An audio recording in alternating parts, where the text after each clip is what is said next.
Okay, now we're going to start working on a topic that people usually make a lot of mistakes in, and my job here will be to ensure that you're not making those mistakes. And okay, so let's start with question number 1, x minus 1 over x plus 2 plus 4 over x plus 3. How do we add these rationals? How do we add them? Well, we need a common denominator to combine these fractions. And what I'm going to do here is that I will need to multiply the first fraction by x plus 3 over x plus 3, because our common denominator is going to have to be x plus 2 times x plus 3.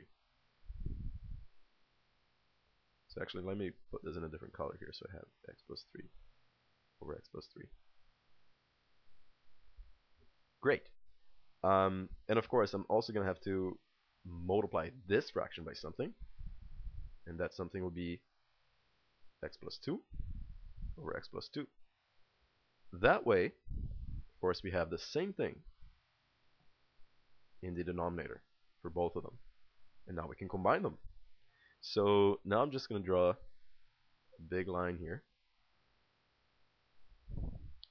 And underneath, I'm just going to have x plus 2 times x plus 3. Just once. We don't add them or anything. That's, by the way, a common mistake that people make. So, and over here, I'm just going to have x minus 1 times x plus 3 plus 4 times x plus 2. Great.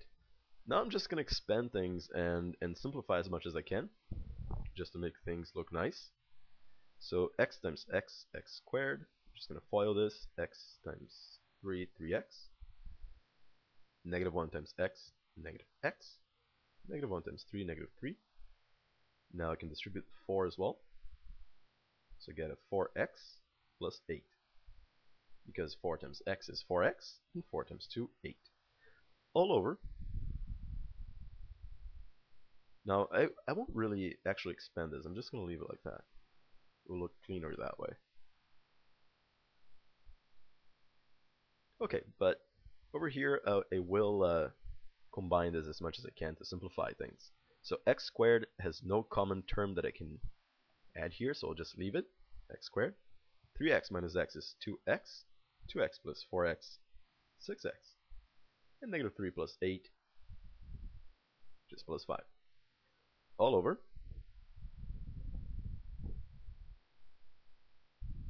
X plus 2 times x plus 3.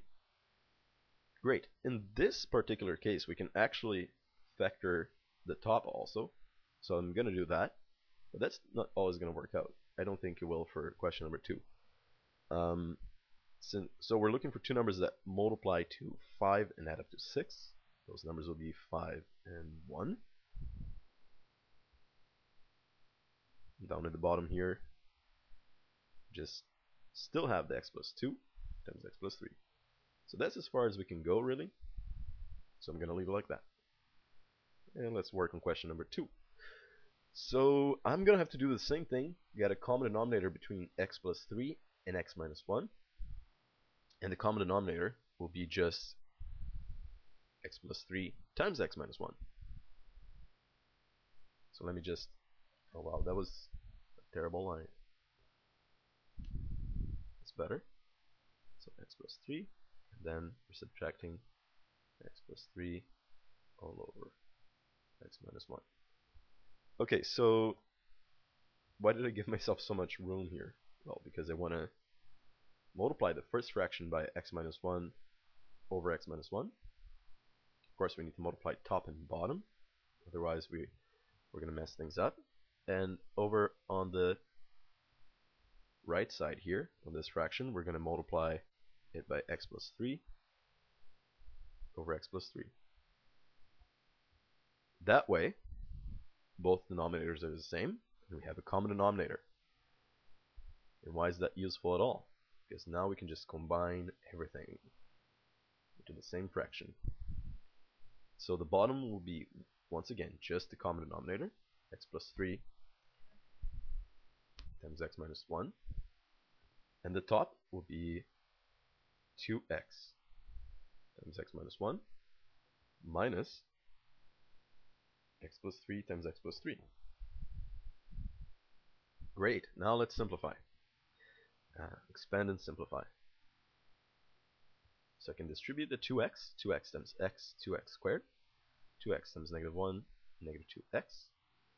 And here I'm just going to leave the negative outside for now, and just expand the x plus 3 times x plus 3. 3, I mean. And I'm just going to skip this step, actually, the FOILing step, which will be x squared plus 6x plus 9. If you have any doubts about that, of course, you can check out polynomials on our website. And that's just all over. The same thing as before, of course. X plus 3 times x minus 1. Great.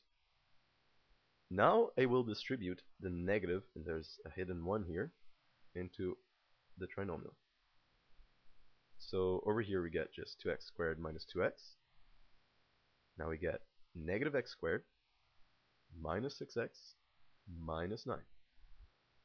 All because of this negative 1 here that is outside, of course. Again, all over, just x plus 3 times x minus 1. And finally, we can combine all these elements, add like terms. So 2x squared minus x squared is just x squared. Negative 2x minus 6x, negative 8x, and just minus 9. I think I jinxed myself because this actually factors out nicely, and I had said before that it wouldn't, or that I thought it wouldn't. And I'm running out of room again.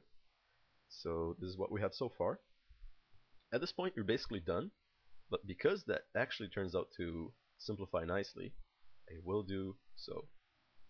And by simplify, I mean just factor. X squared minus 8x minus 9. Actually, let me give myself a little bit more room. I'm just going to continue over here. I'm going to make some lines here for the final answer. Sorry about that, it's kind of messy. I hope that you enjoying the video. Okay, so here we have x squared minus 8x minus 9 all over this. So x squared minus 8x minus 9 factors into x minus 9 times x plus 1, because negative 9 plus 1, negative 8, negative 9 times 1, negative 9. And of course, still all over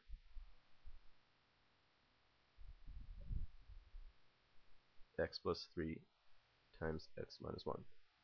As I said before, as I mentioned before already, we're not always going to be able to simplify or factor the top like that nicely like this.